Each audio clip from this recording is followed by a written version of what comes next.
Welcome to Office 365 Forms. First, let's get logged in. Go to your preferred browser. Open to the district web page. From the district web page, find Quick Links. From the menu that appears, find Office 365. To sign in, you'll use your first name, last name, at staff.hebisd.edu. You'll use the current password that you use to log into your district computer. Then select Sign In. This page and the icon in the top left-hand corner is called your App Launcher. From your App Launcher, find Forms. You have two types of forms. The first option is a new form. This is to get new information. Then you have a quiz that if you want that information to be scored or graded. We're going to select a form first. To edit a field in Forms, hover over and click to start typing.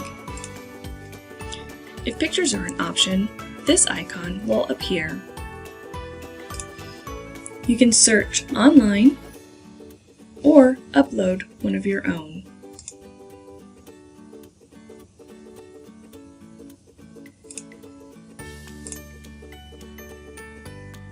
To add a question, select the button for Add Question.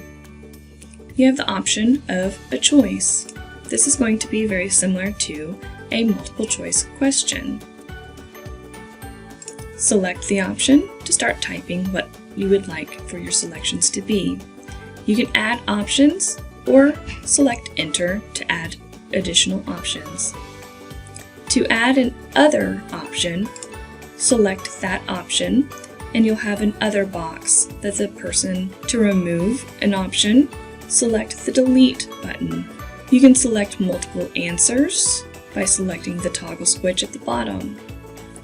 You can require the question by selecting Required. More options, or the three dots to the right corner, will let you give a subtitle to your question and also give you shuffle options. At the top, you'll notice that you can copy the question. You can delete the question, and you can change and move the question's order within the form. Next, we can see the text option. You can choose a short or a long answer. You can require or not require the answer. And you can also pull a subtitle and look at restrictions. Next, we have the rating option. In rating, you can choose how many levels and what kind of symbol you would like to see. As well as, in your More options, you can give a subtitle and you can also label what those items mean. The next option is the Date option. This allows the participant to choose a date on the calendar. Again, you can add a subtitle to this as well for more information. If we were to preview and see what the user would see, you'd be able to look at exactly how that would be laid out were you to have actually put information in each type of question. You can see what it would look like on a computer and also what would it be on a mobile device. Next, you can choose a theme. This can be a color, a picture, or you can add your own. You can upload an image that you already have saved on your computer, or search for one on the internet. Next, we'll look at some other options over in the More options on the right-hand side. In this area, you have Settings and Branching. Let's look at Settings first. Settings, you can look at who can fill out the form. And only people in my organization can respond. It will require a HEB staff or student email associated with their account and password to be able to fill out the form. If you're looking for a form for a community member or for a parent, you will need to say anyone with a link can respond. The difference between a form and a quiz. In the quiz option, when I hover over, it gives the option to select it as the correct answer. It also gives me feedback for respondents who select that specific answer or the choice made to help direct the learning taking place. I can also add points assigned to each question. Require multiple answers. I can require the question to be answered and I can also shuffle. I also have the option for a math option. Within the math option, when I select the box, it gives me a new set of options that may not be available on my keyboard. Once I've written my equation, I can select OK.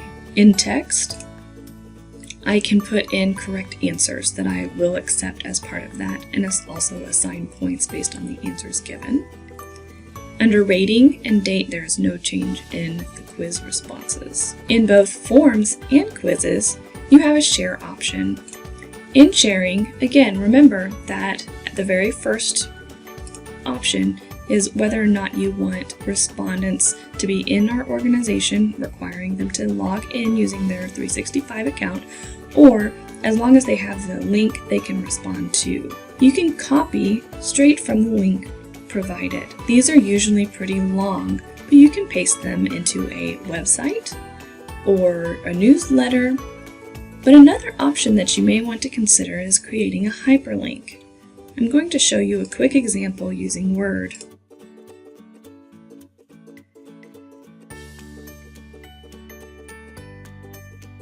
I select the words that I'm wanting to hyperlink and go to the Insert tab. From the Insert tab, I scroll over to find links to create a hyperlink. I'm going to an existing file or web page, so I can copy and paste my URL straight into the address bar and select OK. You'll notice that it changes the color and underlines this is now a hyperlink. Another option for sharing is using it as a QR code. Forms is built in that you can take the code that they've already created for you and download it as an image. You can print this out by saving it as a picture to your computer. Next, you have an option to share as a template. This is going to allow anyone who has this link to create their own form. This will not be giving them access to your form or to the results of your form. They can modify the form at that time and give it a new name and start sharing for their own purposes. To collaborate, you would use the second option. To collaborate, your collaborators have the option to view and edit. They can look at the responses given as well. To return to the menu screen, I click on the word Forms. I can navigate to the More options on the top of my quiz, select to copy or delete from here as well. To view my responses, I can look at the form I wish to look at and go to the Responses tab. In the Responses tab, I'm going to see how many responses I have, average time to complete, and whether or not my form is still active. I can select the More options and print a summary, or delete all responses to open up the quiz yet again.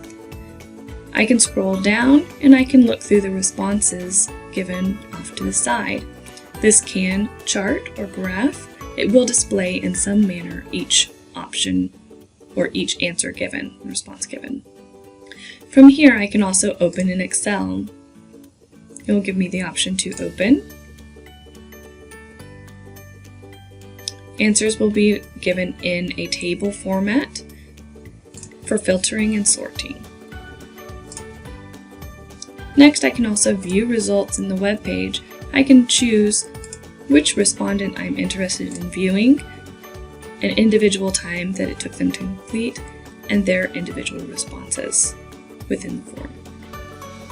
I can also delete an individual's response or print an individual response from this page as well.